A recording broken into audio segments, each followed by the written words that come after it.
أعوذ بالله من الشيطان الرجيم. بسم الله الرحمن الرحيم. ليس البر أن تولوا وجوهكم قبل المشرق والمغرب ولكن البر من آمن بالله واليوم الآخر والملائكة والكتاب والنبيين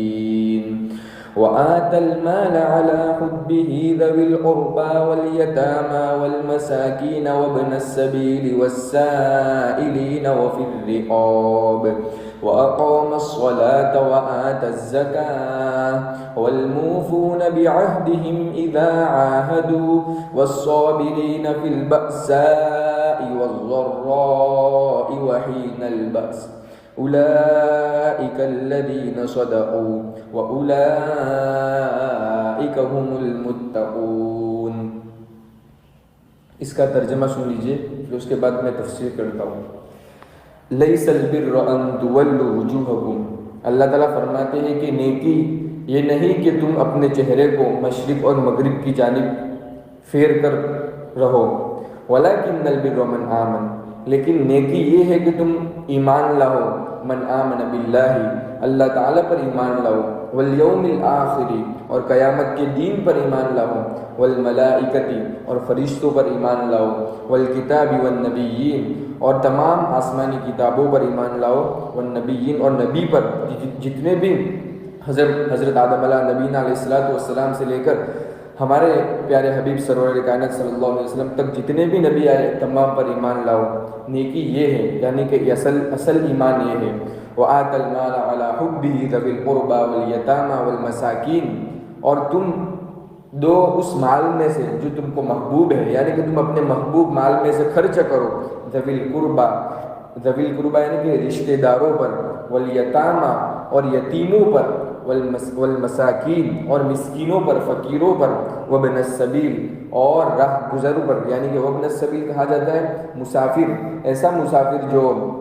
جو کسی وجہ سے اس کے پاس انتظامی امور ختم ہو چکے ہو. والسائلین وفی الرقاب، اور سوال کرنے والے پر. وفی الرقاب، اور گردن چھڑانے کے لیے تم خرچ کرو. وأقام الصلاة وآتى الزکاة، اور تم نماز قائم کرو، زکوٰۃ دو، یعنی کہ نماز کو اپنے وقت میں پانچوں وقت کی نماز جو ٹائم ہے اس میں ادا کرو. وآتى الزکاة، اور مال کی زکوٰۃ دو.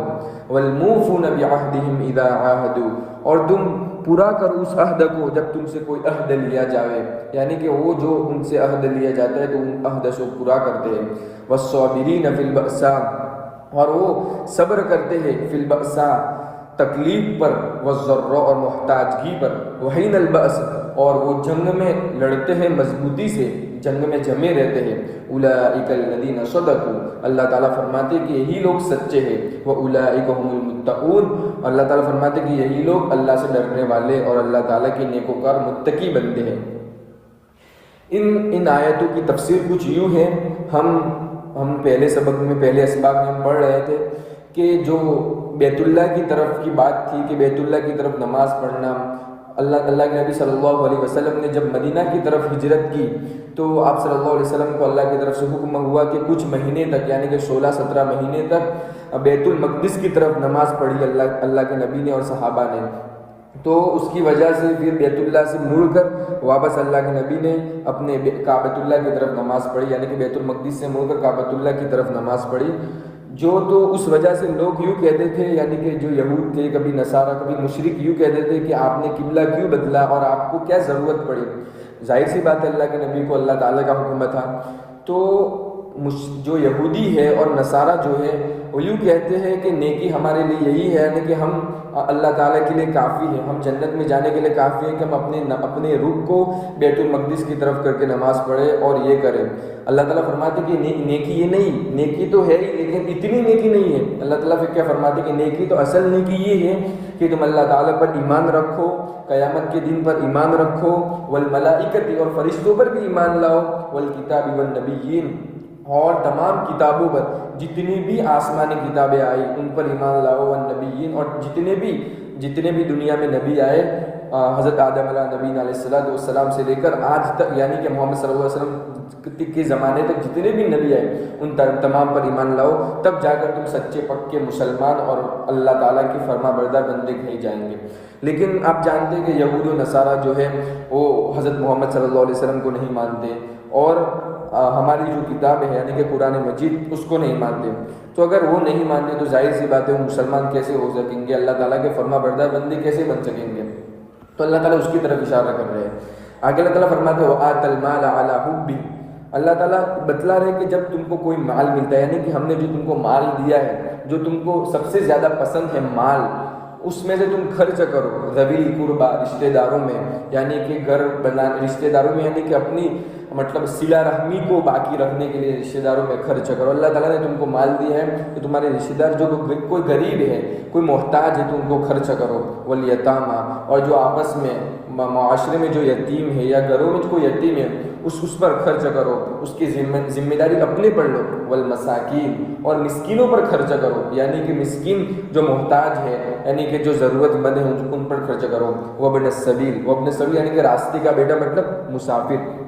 اگر کوئی مسافر یعنی کہ سفر کر رہا ہے، اگر سفر کرتے کرتے بیچ سفر اس کو انتظامی امور جو ہوتے ہیں یعنی کہ پیسے وغیرہ کھانا پینا وغیرہ اس کے پاس ختم ہو گیا ہے، تم اس کو مطلب اس کی مدد کرو۔ اللہ تعالیٰ فرماتے ہیں والسائلین، اور مانگنے والوں کی تم مانگ پوری کرو، جب کوئی مانگنے آئے تو ان کو دو۔ وفی الرقاب، اور گردنیں چھڑانے کے لیے، یعنی کہ جو بے جا اور جو مطلب بلا قصور کے جیلوں میں اور کہیں پھنسے ہوئے ہیں ان کو تم اپنے مالوں سے ان کو چھڑاؤ، یعنی کہ اللہ تعالیٰ نے جب تم کو پیسے دیے تو رفاع عام کے کام کرو۔ تو اللہ تعالیٰ نے رفاع عام کے کام بتلائے، تم کا یتیموں میں خرچ کرنا، رشتہ داروں میں خرچ کرنا، مسکینوں میں، مسافروں میں، تو اللہ تعالیٰ نے پوری بات بتلائی۔ آگے فرماتے اللہ تعالیٰ وَأَقَامَ الصَّلَاةَ، اور فرمایا اللہ تعالیٰ کہ نماز قائم کرو، پانچوں وقت کی جو ٹائم ہے، نماز کا جو وقت ہے اس میں نماز کو ادا کرو۔ وَآتَ الزَّكَاةَ، اور زکوٰۃ ادا کرو۔ اللہ تعالیٰ نے جو تم کو مال دیا ہے، مال کے اوپر کتنی زکوٰۃ آتی ہے سال میں، اپنے علماء سے پوچھ کر اور شریعت کی روشنی میں شریعت کے ماتحت مال کو ادا کرو۔ وَالْمُوفُونَ بِعَهْدِهِمْ إِذَا عَهِدُوا، اللہ تعالیٰ فرماتے ہیں اور پورا کرنے والے اپنے قول و قرار کو جب پیمان باندھا انہوں نے، یعنی کہ یہ لوگ جو ہے اللہ تعالیٰ کے نیکوکار بندے وہ اپنے وعدے کو پورا کرتے ہیں، اپنے قول و قرار جو اللہ تعالیٰ سے اور نبی سے اور شریعت سے جو لیا ہے اس کو پورا کرتے ہیں۔ والصابرین فی البأساء، اور وہ صبر کرتے ہیں، اللہ تعالیٰ فرماتے ہیں کہ وہ صبر کرتے ہیں بالبأساء، تکلیفوں پر، والضراء بالبأساء محتاجگی پر، والضراء اور تکلیف پر صبر کرتے ہیں۔ وحین البأس، اور وہ جنگ میں ڈٹے رہتے ہیں، جیسے بھی حالات جنگ میں آ جائے، چاہے مسلمانوں کی شکست ہو یا فتح یاب ہو، مسلمان اپنے آپ کو ڈٹائے رکھتے ہیں۔ تو اللہ تعالیٰ فرماتے ہیں اولئک الذین صدقوا، یہی سچے پکے مسلمان ہیں، واولئک هم المتقون، اور یہی اللہ تعالیٰ کے متقی بندے، اللہ تعالیٰ سے ڈرنے والے سچے پکے موحد، سچے پکے مسلمان یہی بندے ہیں جن کے اندر یہ صفات ہوگی جو اللہ تعالیٰ نے بیان کی ان 5 لکیروں میں۔ اللہ تعالیٰ فرماتے ہیں کہ یہی سچے پکے موحد ہیں۔ اس کے بعد والی آیت کو سن لیجئے۔ یا ایھا الذین آمنوا کتب علیکم القصاص فی القتلی الحر بالحر والعبد بالعبد والانثى بالانثى فمن عفی له من اخیہ شیء فاتباع بالمعروف واداء الیہ بإحسان ذلك تخفیف من ربکم ورحمہ فمن اعتدى بعد ذلك فله عذاب علیم وَلَكُمْ فِي الْقِصَاصِ حَيَاةٌ يَا أُولِي الْأَلْبَابِ لَعَلَّكُمْ تَتَّقُونَ۔ اس کا ترجمہ سن لیجئے۔ یہ اللہ تعالیٰ فرماتے ہیں یا ایھا الذین آمنوا، کہا جاتا ہے اے لوگوں جو ایمان لائے، اے مسلمانوں، اے مومنوں، کتب علیکم القصاص، تم پر فرض کی ہے، تم پر اللہ تعالیٰ نے فرض کر دی ہے، مقرر کر دی ہے قصاص کو، فی القتلی، قتل کے بدلے تم پر قصاص کو اللہ تعالیٰ نے فرض کر دیا ہے۔ الحر بالحر والعبد بالعبد والانثى بالانثى، آزاد کے لیے آزاد ہے اور غلام کے لیے غلام ہے، والانثى بالانثى، اور مؤنث کے لیے مؤنث یعنی کہ عورت کے لیے عورت ہے۔ فمن عفی له من اخیہ شیء فاتباع بالمعروف، اور جو بھی شخص اپنے بھائی کے لیے معاف کرنے والا ہے تو اس میں معاف کر دے۔ فمن عفی له، اللہ تعالیٰ فرماتے فمن عفی له من اخیہ، پر جو معاف کیا گیا اس کے لیے اس کے بھائی کی طرف سے کچھ، پس پیروی کرنا ہے دستور کے موافق، فاتباع بالمعروف، تو اللہ تعالیٰ نے جو دستور بنایا ہے اس کی پیروی کرنا ہے، واداء الیہ باحسان، اور ادا کرنا ہے بھلائی کے ساتھ، ذالک تخفیف من ربکم ورحمہ، یہ تمہارے رب کی طرف سے رحمت اور تخفیف ہے تم پر، فمن اعتدی بعد ذالک فلہ عذاب علیم، پھر بھی جو شخص اس تخفیف کے بعد بھی حد تجاوزی کرنے والا بنا، حد سے آگے بڑھ گیا، فلہ عذاب علیم، تو اللہ تعالیٰ فرماتے ہیں کہ اس کے لیے دردناک عذاب ہے، سخت عذاب ہے، دنیا میں بھی اس کو عذاب ملے گا اور آخرت میں بھی اللہ تعالیٰ نے اس کے لیے دردناک خطرناک عذاب تیار کر کے رکھا ہے۔ آگے فرماتے اللہ تعالیٰ وَلَكُمْ فِي الْقِصَاصِ، تمہارے لیے قصاص میں، حیاتٌ یا اولی الالباب، زندگانی ہے اے عقل والو، تمہارے لیے قصاص میں زندگانی ہے اے عقل والو، لعلکم تتقون، شاید کہ تم ڈرو اللہ تعالیٰ سے، اللہ تعالیٰ کا تقوی اختیار کرو۔ جی اس آیت کی تفسیر سن لیجئے، یا ایھا الذین آمنوا کتب علیکم القصاص فی القتلی، یہاں سے اللہ تعالیٰ اسلامی جو نظام اگر قائم ہو، کہیں بھی اسلامی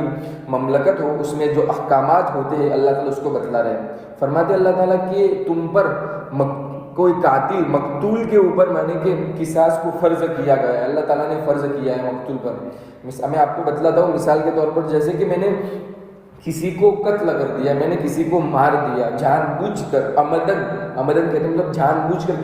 میں نے کسی کو مار دیا، تو جو مقتول ہے، جو مر گیا، اس کے خاندان والوں پر، اس کے ورثاء پر، اس کے گھر والوں پر، یعنی کہ ان پر قصاص آئے گا، اور وہ قصاص لیں گے مجھ سے، یعنی کہ میں نے اس کو مارا ہے تو مجھ سے قصاص لیں گے۔ قصاص دو طرح کا ہوتا ہے، ایک پہلا طریقہ یہ ہے کہ وہ مجھے قتل کر دے گے، یعنی کہ جو میں نے قتل کیا تو ان کے بدلے مجھے قتل کر دے گے، تو ایک قصاص مکمل ہو گیا۔ لیکن اللہ تعالیٰ فرماتے ہیں کہ اگر اس نے معاف کر دیا، مطلب وہ سامنے والے مجھے معاف کر دے گے، کوئی پیسہ نہ لے، اگر پیسہ لینا چاہے، مطلب جو شریعت نے متعین کیا ہے یعنی کہ 100 اونٹ، ایک قصاص کے بدلے عمدن کی دال پر 100 اونٹ دیے جاتے ہیں، یعنی کہ اگر وہ ہم کو قتل نہیں کرنا چاہتے ہیں اور پیسے لینے چاہتے ہیں تو کتنے پیسے لیں گے؟ 100 اونٹ کے جتنے روپے ہوتے ہیں موجودہ زمانے میں، ہم اندازہ لگا لیں گے کتنے پیسے ہوتے ہیں، اتنے پیسے میرے پاس سے لے لیں گے، اور مجھ پر سے جو قصاص کا گناہ تھا، مطلب گناہ نہیں، مطلب جو جاری تھا وہ ختم ہو جائے گا۔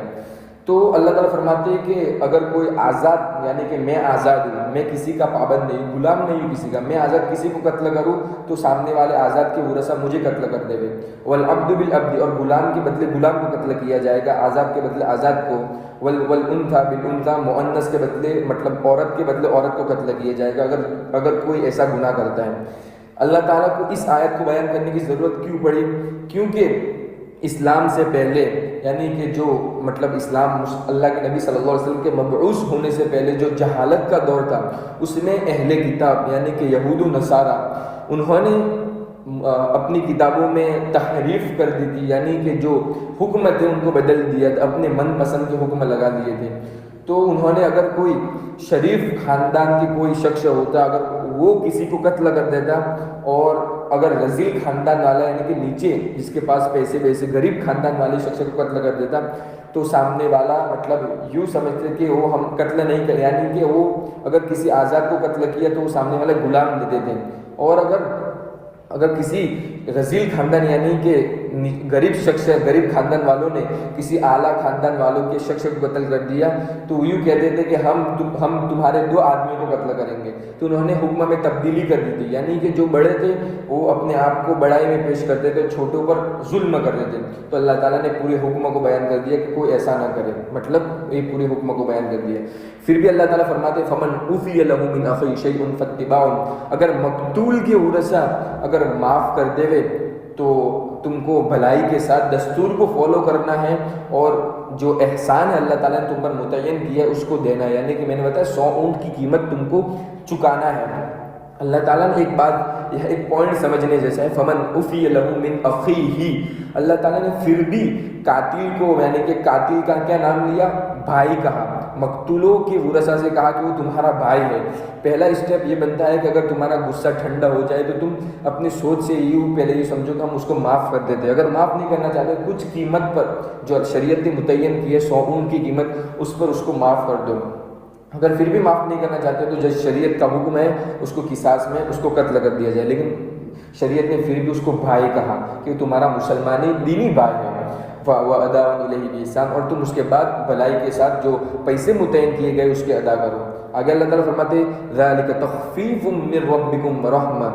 یہ حکم تمہارے رب کی طرف سے رحمت ہے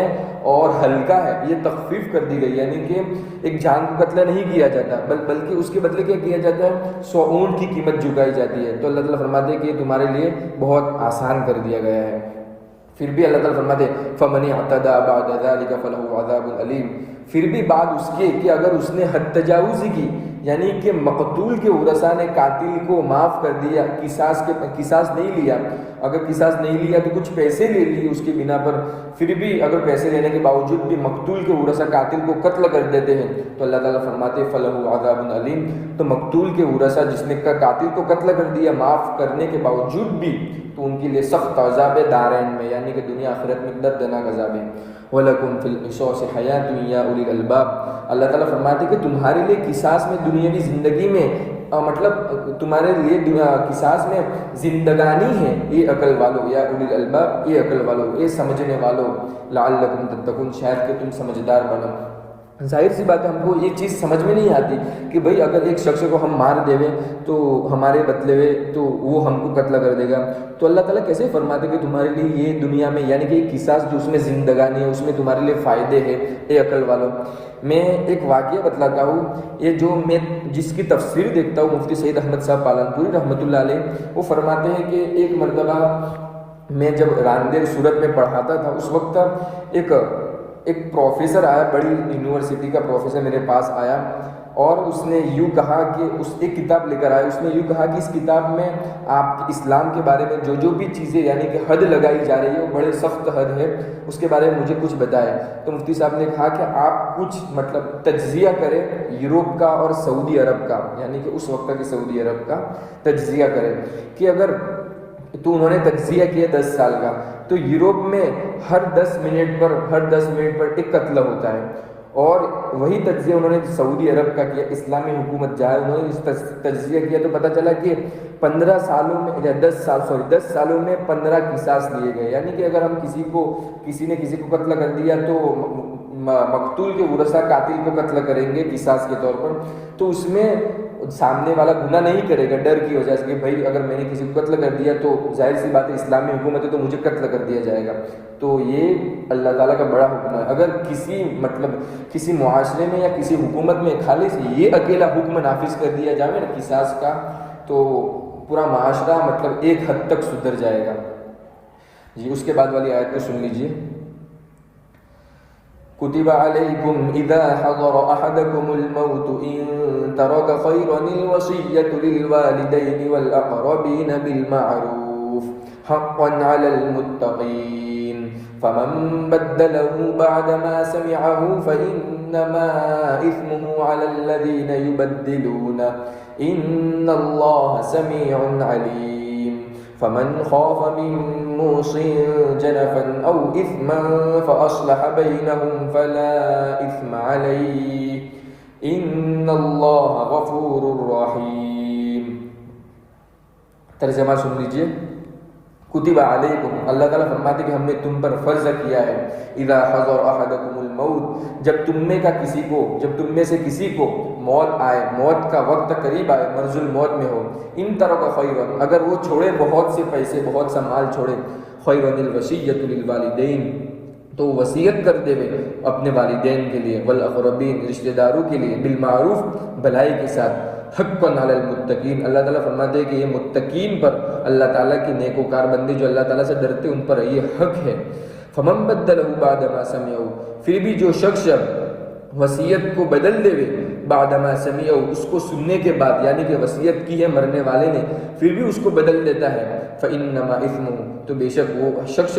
گنہگار ہوگا، علی الذین یبدلون، جن لوگوں نے اس حکم کی تبدیلی کی ہے، ان اللہ سمیع علیم، یقیناً اللہ تعالیٰ سننے والے جاننے والے ہیں۔ فمن خوف من موسن جنفا او اثما، اللہ تعالیٰ فرماتے کہ جو شخص خوف کھائے، من موسن، جس شخص کو خوف ہو، من موسن کے جو مر گیا، جس کا انتقال ہوا، اس نے حد تجاوزی کیے، جنفا او اثما، یعنی کہ اللہ تعالیٰ فرماتے فمن خوف من موسن او جنفا، کہ پس جو شخص ڈرا وصیت کرنے والے کی طرف سے